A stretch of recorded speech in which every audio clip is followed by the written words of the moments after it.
Dalam Bilangan 11 ayat yang pertama, pada suatu kali bangsa itu bersungut-sungut di hadapan Tuhan tentang nasib buruk mereka. Dan ketika Tuhan mendengarnya, bangkitlah murkanya. Kemudian menyalahlah api Tuhan di antara mereka dan merajalela di tepi tempat perkemahan. Lalu berteriaklah bangsa itu kepada Musa, dan Musa berdoa kepada Tuhan, maka padamlah api itu. Ada lagi dalam Bilangan 14 ayat yang ke-27. Berapa lama lagi umat yang jahat ini akan bersungut-sungut kepadaku? Segala sesuatu yang disungut-sungutkan orang Israel kepadaku telah kudengar. Tuhan tuh capek dengan keluhan, sungut-sungut, komplain dari bangsa Israel yang udah melihat begitu dahsyatnya penyertaan Tuhan, tapi tetap aja mereka komplain. Orang yang tidak tahu berterima kasih, ciri-cirinya itu gini: selalu ngeluh meski udah dibantu, selalu komplain, ada aja yang kurang, selalu negatif, responnya, komennya always negatif. Bayangin, mereka bersungut-sungut di depan Tuhan tentang nasib buruk mereka. Bayangin, mereka nggak senang dengan keadaan di padang gurun, mungkin panas, saya kebayang ya. Dan yang lebih dahsyat gini, mereka mulai bosen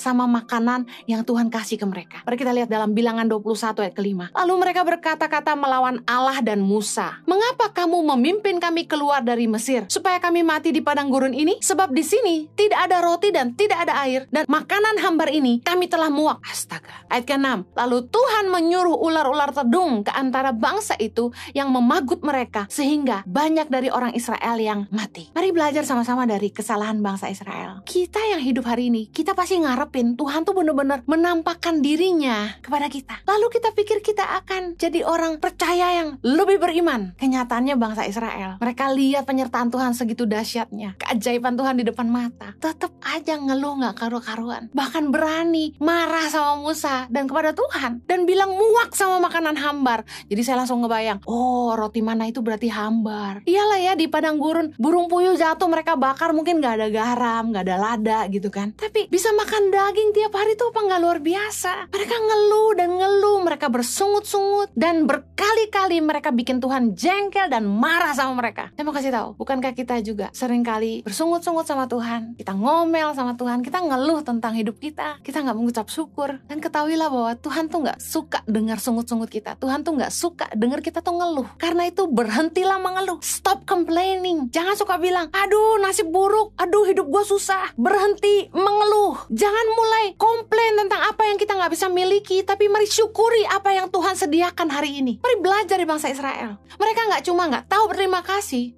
mereka gak cuma sering mengeluh, mereka malah kurang ajar sama Tuhan dan Musa, tapi mereka juga malah tidak setia. Sudah dibela, masih gak setia. 2 Raja-Raja 17 ayat 9. Dan orang Israel telah menjalankan hal-hal yang tidak patut terhadap Tuhan, Allah mereka. Mereka mendirikan bukit-bukit pengorbanan dimanapun mereka diam, baik dekat menara penjagaan maupun di kota yang berkubu. Jadi mereka masih menyembah berhala. Mereka juga satu kali kumpulin semua emas, perhiasan, mereka lebur, mereka bikin patung ini, patung itu, mereka sembah lembu dan sebagainya. Tuhan marah sama mereka. Mereka gak ada takutnya sama Tuhan. Sama seperti kita. Tuhan udah nolong kita, Tuhan udah berkati kita, tapi kita gak tahu berterima kasih. Kita masih komplain dan kita gak setia sama Tuhan. Tahukah Anda bahwa kita tuh punya Tuhan yang pencemburu? Ulangan 4 ayat 24 berkata, sebab Tuhan Allahmu adalah api yang menghanguskan, Allah yang cemburu. Kita punya Tuhan yang cemburu. Jangan sampai kita mengasihi siapapun atau apapun lebih daripada Tuhan. Kita harus menomorsatukan Tuhan dalam hidup kita, bahwa selain Dia tidak ada yang lain.